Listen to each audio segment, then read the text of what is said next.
Salut, j'espère que tu vas bien. Bienvenue sur ma chaîne. Moi, c'est Billy NT, Billy Ntumba.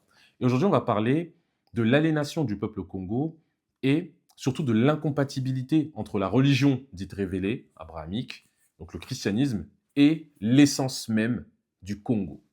Quand je parle de l'essence même du peuple Congo, c'est la science. Le Congo s'est bâti sur la spiritualité et la science. Et même quand je dis spiritualité et science, je suis même en contradiction avec nos anciens qui qui ne faisait pas de différence en soi entre la science et la spiritualité.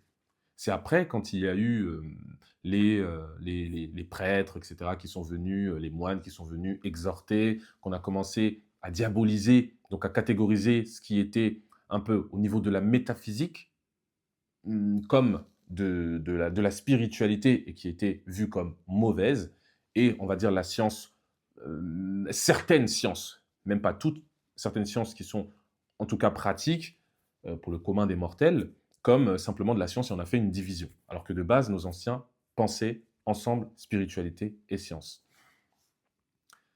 Il y a un mot que je veux qu'on puisse retenir, c'est la connaissance. Le Congo s'est bâti sur la connaissance. Quand on retrace l'histoire du Congo, même les premiers comment dire, calculs mathématiques, si je ne me trompe pas, ont été trouvés au Congo. Et aujourd'hui, quand on voit comment le peuple congolais est vu, juste comme des gens qui savent bien danser, des gens qui s'habillent bien, des gens qui ont un certain charisme, on va dire, etc., moi, ça me rend assez triste parce que c'est vraiment bas, en fait, c'est une déchéance, on va dire, comparé à tout ce qu'on a pu apporter au monde et à tout ce qu'on a encore à apporter au monde. Parce qu'aujourd'hui, même quand on voit, on parle beaucoup des matières premières, donc on va pas revenir là-dessus. Même quand on parle du nucléaire, etc., on voit le Congo. Mais quand on voit le Congolais, on parle simplement uniquement d'habits, de musique, etc. Donc je reviens encore sur ce mot-là, la connaissance. C'est au cœur de la construction du peuple au Congo. Et l'incompatibilité avec la religion, enfin, les croyances, ça remonte déjà à très loin, à très longtemps. Donc, quand les envahisseurs, quand les Portugais, etc., sont arrivés, ils n'ont pas battu le peuple Congo sur le terrain des armes, premièrement. Parce que beaucoup de gens disent, mais si votre spiritualité, si vos ancêtres étaient forts, machin, pourquoi les envahisseurs sont venus, les colons vous ont battu sur le terrain des armes? Le Congo n'a pas été vaincu sur le terrain des armes, premièrement. Déjà, il faut comprendre une chose, même si vous arrivez avec des armes qui sont autant sophistiquées, aussi sophistiquées, tu n'as pas la connaissance du terrain. Et sans la connaissance du terrain, tu peux être bon, mais tu vas toujours te faire avoir quelque part. Parce que celui qui connaît son terrain, il te battra au final. Et donc, ce qu'ils ont compris, c'est que sur le terrain des armes, on ne va pas pouvoir les avoir tout de suite. Donc, ils ont commencé à nous étudier en collaborant d'abord avec cette histoire de missionnaires, etc. Et ils ont compris que la base du Congo, la structure, les racines du Congo étaient les fondements, les fondations du Congo, et je fais exprès d'insister là-dessus, c'était basé en tout cas sur la science, la spiritualité, l'ancestralité. Et pour pouvoir arriver à leur fin, pour pouvoir faire ce qu'ils voulaient du Congo, il fallait qu'ils puissent supprimer la science, nous diaboliser la spiritualité et surtout se débarrasser de l'ancestralité. Et pour ça, ils ont trouvé la méthode magique, l'opium du peuple. Quand ils ont ramené la religion, il faut bien comprendre une chose importante. Ils n'ont pas ramené la religion n'importe comment. Cette histoire de Jésus-Christ qu'ils ont ramené, ça avait un double sens. Déjà, premièrement, il fallait faire voir au peuple que Dieu, déjà, il était à l'image du colon. Voilà pourquoi on ramène un Jésus blanc qui, lui, est à l'image du colon. Mais on ne peut pas te faire gober tout de suite que Dieu est un homme, déjà, a été un être humain. Déjà, premièrement, si tu ne connais pas Dieu. Et deuxièmement, on ne peut pas te le faire gober, avaler comme ça, s'il n'y a pas quelque chose qui est en rapport avec tes croyances. Donc, ce qu'on va leur dire, c'est que, regardez, Vous passez, vous, par vos ancêtres pour pouvoir pratiquer votre spiritualité, etc. Vos ancêtres, ce sont des humains qui ont vécu ici-bas et qui sont partis dans le monde des ancêtres. Mais Dieu, Nzambi, si on peut dire Nzambi, que vous vénérez, mais que vous ne priez pas directement, que vous passiez par vos ancêtres, lui, ce Nzambi-là, a envoyé son fils Jésus-Christ, donc il y a l'image du colon, ici pour faire en sorte de nettoyer, en fait, de vous apporter la vie éternelle et surtout de vous pardonner, de vous nettoyer de vos péchés, etc. Parce que votre père Adam avait péché, donc vous êtes des héritiers de ce péché-là, originel.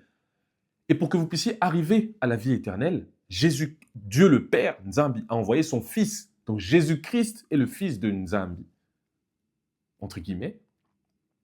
Et maintenant, ce que Jésus-Christ va vous demander, à vous, enfin, ce que le Père, donc Nzambi que vous vénérez, qui nous a envoyé Jésus-Christ, il vous demande à vous de supprimer tous les intermédiaires qui sont entre Dieu et l'homme, et les hommes. Donc, vos ancêtres. Donc, à partir d'aujourd'hui, tous vos ancêtres seront diabolisés et la gloire, l'honneur, la puissance que vous donnez pour enrichir donc votre spiritualité via l'ancestralité, vous allez maintenant donner toute cette gloire-là uniquement au Seigneur et Sauveur Jésus-Christ. Donc là, on commence à brûler, à enseigner d'abord, quand les dirigeants de l'époque, certains dirigeants de l'époque acceptent pour pouvoir, on va dire, ils ne voyaient pas, peut-être, pour certains ne voyaient pas peut-être tout le mal derrière, mais d'autres aussi par ego, pour pouvoir avoir plus de pouvoir, pour pouvoir, comment dire, avoir plus de pouvoir et de dominer aussi leurs rivaux, de gérer le peuple, etc. On commençait à accepter ces choses. Et au fur et à mesure, on a commencé à brûler les maisons des Nganga, des féticheurs, ce qu'on dit féticheurs, etc., à supprimer toutes ces choses-là qui n'avaient rien à voir avec le christianisme. Et petit à petit, toute la force, comment dire, toute cette énergie qu'on donnait à notre spiritualité était remis uniquement à cet égrégore-là de Jésus qu'on a fait passer pour le Fils de Dieu, qui est à l'image du colon. Et voilà pourquoi, petit à petit, les forces spirituelles du peuple Congo se sont affaiblies. Donc les ancêtres qui étaient là pour intercéder, pour combattre pour le peuple, pour... Aujourd'hui, on va faire une parenthèse. Vous n'avez pas remarqué que vos pasteurs,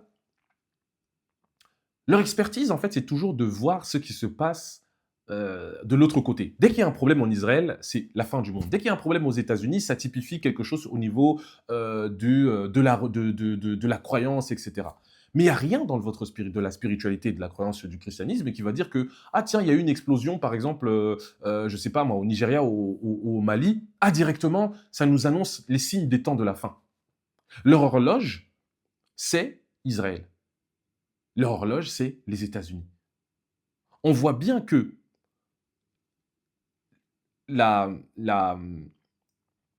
comment dire, on voit bien que la concentration, on voit bien que toute l'énergie en fait qui était axée dans le centre, donc vers nous-mêmes, donc encore une fois via notre spiritualité, via notre paradigme, et quand je parle de paradigme, via notre propre calendrier, est maintenant envoyé vers Israël. Et on va utiliser maintenant le paradigme Israël, donc on parle même de la cosmogonie, donc le comment, la création, le créateur, etc. Cette cosmogonie, ça crée, comment dire, ça crée même un calendrier. C'est via la cosmogonie qu'on crée un calendrier. Et quand je parle de calendrier, c'est la vision, l'imaginaire, la vision qu'on a pour notre futur. Il est déterminé par le calendrier. Et ce calendrier, aujourd'hui, on ne l'a plus parce que toute notre attraction maintenant n'est plus tournée vers nous, n'est plus tournée vers la connaissance. Donc la connaissance, premièrement la connaissance de nous-mêmes, mais est tournée vers la connaissance de qui était le fils promis, qui était le fils prodigue, qui était celui qui a marché sur les rues de Galilée, comment la promesse va arriver parce que là-bas, il y a la guerre d'Armageddon qui commence, les contours d'Israël doivent être déterminés jusqu'au fleuve Euphrate, etc. Toutes ces choses-là, aujourd'hui, nous éloignent de la connaissance de nous-mêmes. Et au-dessus de toute cette aliénation, quand on parle d'aliénation, il y a nos chers pasteurs, qui sont là en simplement nous faire tourner les yeux vers Israël. Et maintenant, tout ce qui concerne notre propre peuple, tout ce qui concerne nos prophéties à nous, tout ce qui concerne nos problématiques à nous, ça n'a aucun intérêt. Tout a commencé à ce moment-là. Donc, je reviens sur cette diabolisation. Donc, au fur et à mesure, c'est que tout ce qui se passe au Congo, tout ce qui vient du Congo est diabolique. Et vous allez voir que ils sont arrivés à un point où ils ont même, comment dire, transmuté ou enfin fait une sorte de transformation. Vous allez voir qu'il y a aujourd'hui, quand on chante des chants qui sont assez puissants, qui sont assez spirituels, quand on va chanter des chants, par exemple, Yes, undengo ya, la bolingo, je sais pas quoi. Bon, tu sens qu'il y a un pouvoir dedans. Parce que c'était en fait des chants à l'époque qui étaient pas ce chant-là précisément, mais peut-être d'autres chants qui avaient une valeur spirituelle qui était liée au Congo, qui était liée au Nzambia Congo, mais qui a été détournée pour le donner à Jésus-Christ. Donc, toute la force qui était donnée à ces ancêtres-là, à la puissance au Dieu Congo, a été donnée à Jésus-Christ. Et voilà pourquoi on voit aujourd'hui l'égrégore là qui est en train de dominer comme pas possible, au-dessus même, euh, au-dessus même parfois, de nos propres spiritualités. Et tout ça se résume en un seul mot, parce que nous avons oublié le quota. J'écoutais un professeur, j'ai oublié le nom, sinon j'allais le dire, qui parlait du quota, de la connaissance. Il dit que chez nous, la connaissance, c'est, en Kikongo, je pense, c'est un quota. Et j'aime bien ce mot parce que quand on le décortique, un quota, c'est même, pour aller plus loin, c'est pénétrer. Et on dit que celui qui a la connaissance, c'est celui qui a pénétré. Donc on va le voir même quand on parle de pénétrer, la pénétration. On le voit même dans la Bible, quand ils disent, oui, Adam a connu sa femme, Ève. Comment on dit connu sa femme? À quel moment, toi, tu vas voir la tipère, tu dis, ouais, franchement, je l'ai connue hier. Tu l'as pas connue, tu as fait tes bails. Tu l'as pas connue, tu as, t'as fait ce que tu avais à faire. Donc, cette chose-là qu'on dit connaissance, et quand les gens qui parlent de la semence du serpent, qui disent que quand Adam avait connu Ève, donc, enfin, le serpent, bref, Adam a connu sa femme, et donc ça a donné les enfants, etc. Donc, Adam a pénétré Ève, donc ça a produit les enfants. Et donc, nous, ce qu'on dit chez nous, la pensée, c'est celui qui connaît, c'est celui qui a pénétré. Et quand on parle de pénétration, c'est l'expérimentation. Donc, la base même, donc quand je parle de la spiritualité, des souches, des fondements du Congo, c'est l'expérimentation, c'est le quota, c'est la connaissance. Et donc maintenant, comment voulez-vous qu'un peuple qui s'est bâti sur la base de l'expérimentation, de la science, de la spiritualité, de la connaissance, d'un quota, on lui ramène du jour au lendemain un nouveau paradigme, c'est celui de heureux celui qui aura cru sans avoir vu. Les gars, dites-moi vous-même, sans avoir fait 30 ans d'études, qu'est-ce que ça peut produire? Et moi, ça me fait rire parce qu'il y a beaucoup de gens qui disent que oui, mais regardez, dans tel pays, aux États-Unis, ils sont venus avec le christianisme, et les États-Unis, regardez comment ça avance. En fait, ces gens-là, je les vois comme quoi? Je les vois comme quelqu'un qui est en train d'essayer de démarrer, je ne sais pas, un avion ou un hélicoptère. Et du coup, il est en train de chercher à rapprovisionner son moteur. Donc, dans l'avion, par exemple, je ne sais pas, il essaie de mettre du kérosène. Et il y a quelqu'un qui lui dit, mais non, t'as pas besoin de kérosène. Regarde le cycliste là, comment il est en train de pédaler à côté. Son vélo, il avance. Toi aussi, ton vélo, ton avion ici doit avancer. Grâce aux pédales, t'as pas besoin de ça. Vous voyez à quel niveau les gens sont, si je peux me permettre, cons? Donc, l'essence du Congo, pour que le Congo puisse avancer, c'est la science, la connaissance, la spiritualité, l'ancestralité, le retour aux racines. Et une personne va lui dire que non, pour que le Congo puisse avancer, il faut que toi tu utilises la même essence que tel autre moteur. Toi, par exemple, tu as du diesel, il faut que tu utilises du sans-plan 98 pour que ta voiture puisse avancer. Destruction totale du moteur. Regardez un peu le niveau intellectuel que les gens ont aujourd'hui. Tout ça parce qu'on a oublié le quota, la connaissance. La connaissance de nous-mêmes. Ce n'est pas les 100 ans. Aujourd'hui, tu vois des gens qui ont bac plus 160, qui ont bac plus 1000. en économie, en droit, en gestion, tout ce que tu veux, mais qui te racontent des conneries de ce degré-là. Comment tu veux qu'on puisse démarrer un avion en prenant exemple sur quelqu'un qui fait avancer un caddie pour aller à Lidl? Comment? Donc, en nous faisant passer cette croyance aveugle, on détruit complètement les fondements du Congo qui est basé sur l'expérimentation. Et à partir de ce moment-là, lui qui a toujours connu l'expérimentation est maintenant limité à une chose, c'est il faut avoir la foi. Il faut avoir la foi. Et cette foi-là, qu'est-ce que ça produit? C'est qu'aujourd'hui, on va voir des chefs d'État qui, face à une problématique, face à un pays voisin qui te maltraite, qui te malmène, qui te fait la misère, va demander au peuple de prier pour pouvoir venir à bout de ce peuple-là. Pendant que le Dieu d'Israël, que toi tu pries, son propre peuple, entre guillemets le peuple élu, est en train de bombarder l'Iran, est en train de bombarder Gaza. Mais toi, tu es en train de prier pour que le Dieu d'Israël puisse intervenir pour ce qui se passe à l'est du Congo, à Goma. Parce qu'on a oublié le quota. Vous voyez à quel niveau c'est incompatible. Là, on parle juste des bases, hein. On n'est pas rentré dans la profondeur. À quel niveau ces histoires-là sont incompatibles avec l'essence, avec le moteur qui fait avancer le Congo. J'ai toujours dit une chose, c'est que si c'était l'argent, les problèmes d'argent, les pseudo-entrepreneurs là qui viennent gaspiller le cerveau, si c'était l'argent le problème du Congo, Mobutu, avec tout l'argent qu'il avait, il aurait pu sortir le Congo de toutes ses galères.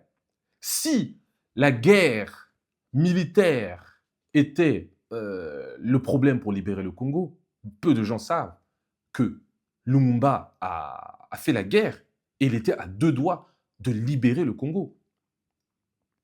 Si c'était ça simplement les problématiques, ça serait réglé avec Lumumba, même au niveau de la politique, etc., au niveau des finances. La problématique aujourd'hui du Congo, c'est qu'on a oublié notre essence. On a oublié l'essence du Congo. Le Congo se base sur une chose, une ligne directrice, tout comme Israël aujourd'hui se base sur une ligne directrice, c'est que c'est le peuple élu. Ils ont une terre, entre guillemets, sainte. Ils ont des prophètes, ils ont une promesse, ils ont une direction, en tout cas, ils doivent faire telle ou telle chose. Bien que je ne cautionne pas ce qui se passe. Clairement, ma position est claire, je ne cautionne pas ce qu'ils font. Ils ont une direction qui les fait avancer dans le sens qu'ils veulent. On voit les pays capitalistes, en Occident, qui ont un sens, qui jurent par le capitalisme. Et le capitalisme sert leurs objectifs parce que l'Amérique, même dont on est en train de parler, les fondements, c'est le capitalisme. C'est l'abus des biens. Avoir toujours beaucoup plus pour combler les besoins matériels, son propre plaisir à soi, parce qu'on a trop manqué. Étudiez leur histoire, vous allez voir pourquoi le capitalisme a été intégré. C'est parce qu'ils ont tellement manqué de tout que il fallait au bout d'un moment se dire que pour qu'on ne manque plus jamais de rien, il faut qu'on soit dans l'abus de l'acquisition. Et maintenant, des peuples comme en Afrique qui ont toujours tout eu en abondance, tu vas leur amener le capitalisme via le pseudo-entrepreneur, qu'est-ce que tu vas créer? C'est pas l'essence qu'on amène là, elle n'est pas adaptée au moteur qui va faire avancer le Congo, qui va faire avancer l'Afrique.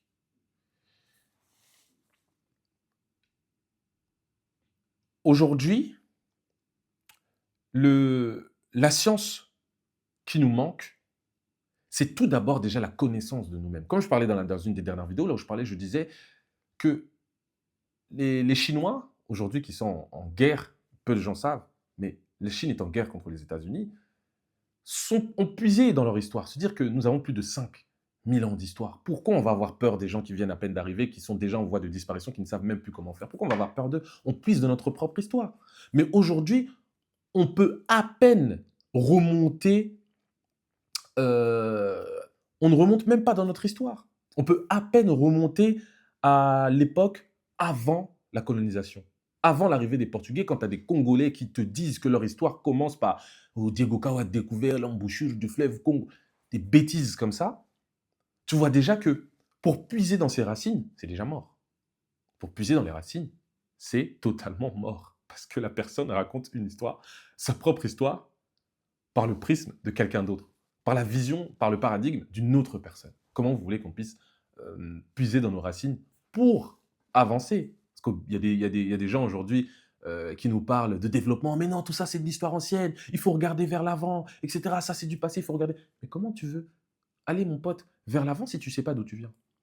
Comment tu veux pardonner des crimes qui ont été commis si tu ne les connais même pas? Tu ne connais même pas l'histoire. Tu veux pardonner quoi? Tu ne te sens même pas concerné par le mal qui a été fait. Tu veux pardonner sur base de quoi? Tu ne sais pas où les racines de ton propre peuple. Tu veux avancer pour aller où? Dans quelle direction? Le développement, c'est pas quelque chose qui commence à partir d'en haut, qui commence à partir de nulle part. On se développe à partir de notre paradigme. On se développe à partir de nous, de son soi profond, si ça se dit. Mais ton toi-même, tu ne le connais pas, tes racines, tu ne les connais pas. Où est-ce que tu comptes aller? Donc, dans tout ça, aujourd'hui, je parlais maintenant des des gens qu'on nous a mis, donc des garants de l'aliénation qu'on nous a mis au Congo pour s'assurer que jamais le Congolais puisse retourner vers la connaissance et la science et puisse toujours rester dans ce cloisonnement. Ce sont nos chers gourous, nos chers pasteurs. Moi, j'ai quand même un petit message à dire aux pasteurs, c'est commencez quand même à faire vos CV, on ne sait jamais. Commencez à préparer vos lettres de motivation, on ne sait jamais. Parce que le peuple s'élève, s'éveille en masse. Et vos centres d'endormissement de masse, bientôt, vont commencer à se vider. Tout simplement pourquoi? Parce que la connaissance est incompatible. Quota. La science, la spiritualité est incompatible avec le dogme. C'est incompatible. Je vais même prendre, je dis toujours aux gens que même quand tu regardes dans le livre des Proverbes, c'est ce qui m'a aidé d'ailleurs à sortir de tout ça, c'est que je lisais le Proverbe, je lisais l'Ecclésiaste. J'ai vu que, mais attends, quand je lis le Proverbe, je lis l'Ecclésiaste, on me montre toujours que Dieu est caché dans la sagesse. Et la sagesse se plaît dans la réflexion. Et la réflexion, c'est quoi d'autre que le raisonnement? Le raisonnement, c'est quoi d'autre que le doute permanent? Et comment ça se fait que moi, qui a été créé, qu'on me dit même dans cette même Bible, qui a été créé à l'image de Dieu, je peux me plaire dans la foi, dans le dogme, dans la croyance sans avoir vu, dans le manque de connaissance, déjà de moi-même, et revendiquer être à l'image de Dieu? Il y a un problème, il y a un ça ne va pas, comme on dit chez nous. Il y a un ça ne va pas. Donc, si je veux être un minimum proche de la divinité de Dieu, dont on me parle même dans cette même Bible, il faut qu'au minimum, je sois proche de la sagesse. Il faut qu'au minimum, j'ai cette science-là de la réflexion, du raisonnement, du doute. Et c'est ça, petit à petit, qui m'emmène vers la connaissance de moi. Et la connaissance de moi, je vois bien que dans mon essence, dans mes racines, c'est incompatible avec la foi, le dogme et la croyance sans avoir vu. Le seul dogme qu'on peut aujourd'hui promouvoir en Afrique, qui est en accord avec les traditions, les croyances en Afrique, c'est, moi j'aime bien, je lisais le livre, je lisais un livre du professeur Kalalo Mutunde qui disait que tout homme ne naît pas libre et égaux en droit, ou je ne sais pas si c'est le professeur Kovi qui le disait, mais tout homme, quand il naît, est soumis à la Maat. Et quand on parle de Maat, on parle de l'équilibre, on parle des lois de l'univers. Tout homme qui naît est soumis aux lois de l'univers. C'est le seul dogme, on va dire, qu'on peut imposer en Afrique, avec lequel, au Congo, avec lequel nos ancêtres ont toujours avancé, toujours marché. Cette soumission-là à l'ordre de l'univers. Cette soumission-là au cosmos. Cette soumission-là directement à Dieu. Quand l'islam parle de la soumission. Nous, c'est ça notre soumission. Donc, ce que je veux dire par là, c'est que quand cette croyance-là est arrivée, c'est arrivé vraiment avec une stratégie pure. C'est de déconstruire, de détruire à la racine l'essence de ce peuple-là. Et quand tu as tout retiré au peuple Congo, toute sa science, la seule chose qu'on va lui laisser et qu'on ne peut pas lui enlever, c'est l'excellence. Personne ne peut enlever l'excellence au peuple Congo. Voilà pourquoi vous allez voir que les choses qu'on va laisser au Congo, comme la musique, on est excellent. La dernière chose qu'on va lui laisser aux Congolais, enfin l'avant-dernière chose qu'on va lui laisser aux Congolais, c'est la religion. Voilà pourquoi on crée des